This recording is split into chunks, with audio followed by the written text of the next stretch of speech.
I'm Jackson, And I'm also Jackson. and I'm talking about the health economics and diabetes. And I had health inequity with like racial and ethnic groups. So first to break it down, economics really is based on like how you decide to spend like your time and like your decisions and also your money.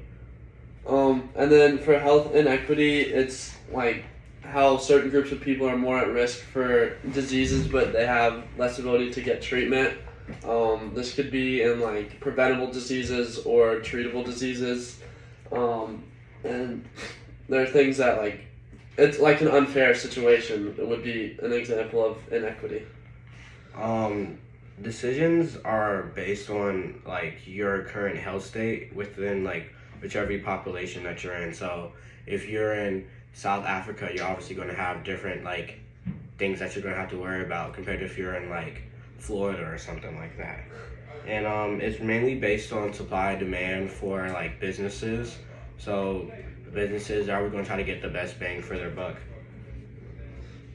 Usually the determining factors for someone's inequity would be their education or their income status, their employment, or their housing status. Any one of those can create a disadvantage in how they're able to spend their money on good food or and like get resources that help them like live a healthy lifestyle. Businesses, they really base what they're going to spend their money on and how they're going to spend it depending on private or free, and that also depends on where you are like economically, like what type of area you're in, if you're in a low poverty area or you're in an area that's more wealthy. And this is driven by outcome, so outcome really bases the decisions that you're going to make.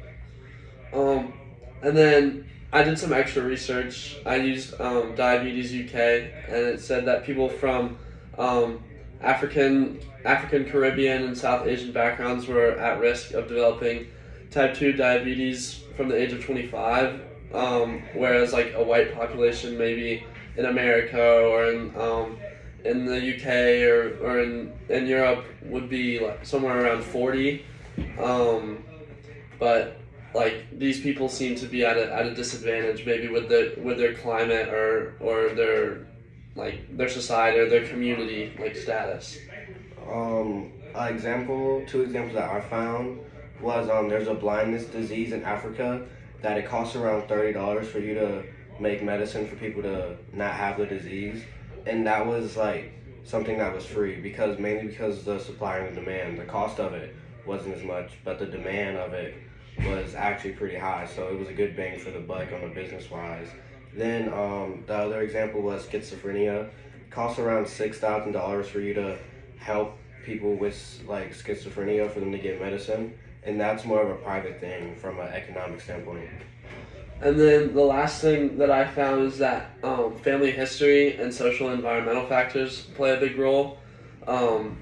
Like if it's in your genetics to develop type 2 diabetes, then it's going to be pretty difficult to avoid contracting it.